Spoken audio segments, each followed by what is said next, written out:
to some of the drum patterns that people like Kenny Clark and Billy Joe Jones. All right, guys, welcome to another edition of So You Want to Be an Entrepreneur, where we're interviewing real business owners about the ups and downs of being a business owner.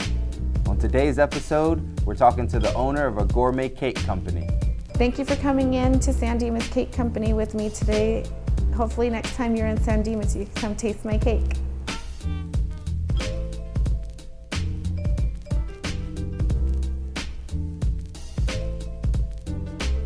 I grew up in Rancho. High school moved to South El Monte, went to South El Monte High School. As a sophomore, I worked for a veterinarian, became a vet tech for 6 years. Once, I guess a little while after that, after the 6 years, I found a job in Beverly Hills working for a huge plastic surgery corporation. From there, I went into the food industry, then into law enforcement. And then it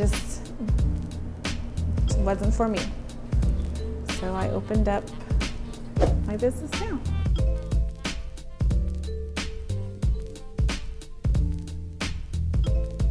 So it started with my daughter. In high school, she would make these cakes with mom's recipes, and she would take them to school and for her friends' birthdays, and she would present them and bring home empty containers all the time. When she came home one day, I asked her, "How are you guys eating, this cake?" She goes, "Well, we eat it from the tray." And I said, "Oh my God, that's so horrible. That is so gross. You're not going to do that anymore. Let's make cupcakes." So we started making cupcakes, and it became a really big thing at her school, where she was actually selling them.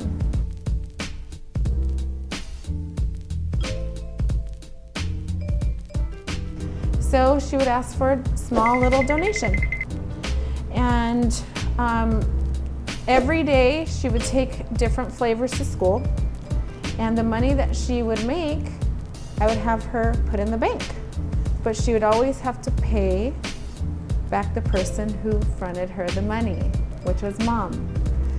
After that, I decided to brand her little baking habits. So we opened up a side company called Dolce Vita, and I put her into community shows and community events, and it just escalated from there. I had no plan. There was no plan whatsoever. I just knew that it was something that I wanted to do. I knew I was getting bigger, I was getting busier, and I knew I wanted to open a store somehow, some way. So for the 3 years that I opened up Dolce Vita, I saved every single penny that I made from there. My daughter fell out of it. I just made it happen, and from that 3 years, the money that I saved, we finally found a location, and I just made it happen. And I used every single cent of my savings and opened up San Dimas Cake.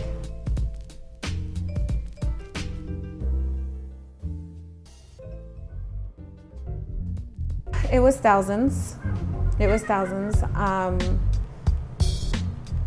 And not only that, there was a lot of sacrifice, there was a lot of tears, there was a lot of hurt, there was a lot of happiness. There was a lot put into that, so it wasn't just financial.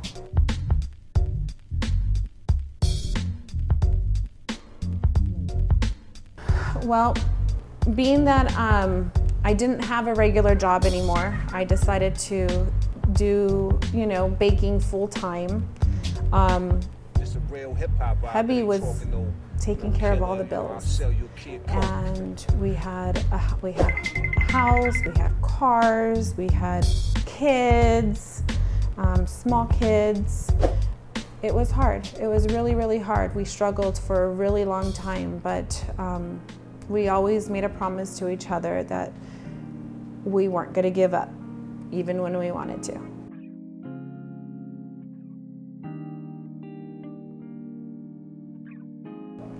Well, my husband was a business owner at one time, and so he knows a little bit about it. Totally different type of business, but he has really been the one to help me. You know, I have a good support system through family. My mom is also a really big help. And if it wasn't for them too, I don't know if I would be where I'm at today.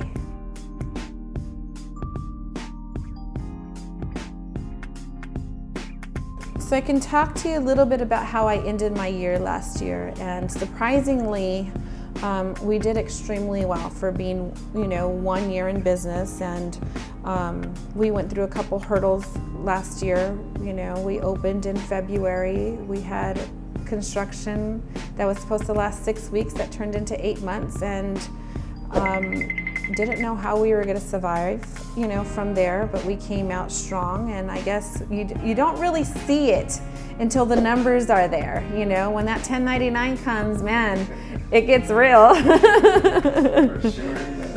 So we did good. Sales now, since the renovations have completed, our sales are back up to where they need to be in order for us to live comfortably.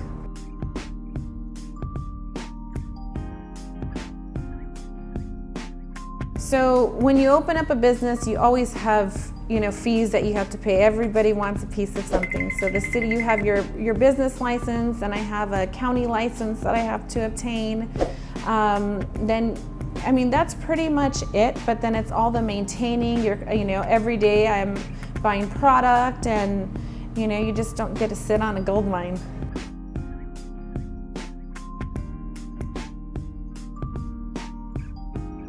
I'm not afraid to make mistakes. You're always going to make a mistake. No matter how much no matter how much knowledge you have, you're going to make a mistake. I still make mistakes.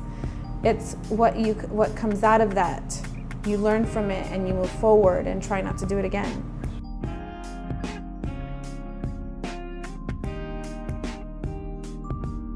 To me, success is not only financial. Of course, we all want to be financially set, and comfortable. But to me, success is being happy, being content, and pushing forward, continuing, to strive and to bigger and better things.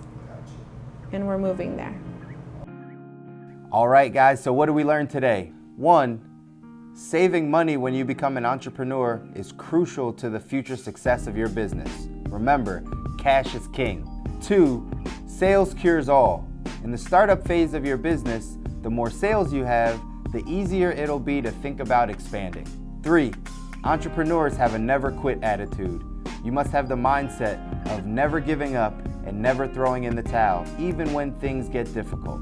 As an entrepreneur, you must stay the course in order to reap the benefits. And last, don't be afraid to make mistakes. Mistakes are the easiest way to learn what to do and what not to do when starting a business. All right, guys, thanks so much for watching another episode of So You Want to Be an Entrepreneur. Don't forget, like it, share it with a friend that wants to be an entrepreneur, and subscribe to the channel. And as always, if you want to be a successful entrepreneur, we have to get you from employee mindset to entrepreneur mindset. Again, I'm Chris Muzan. I'll see you guys soon.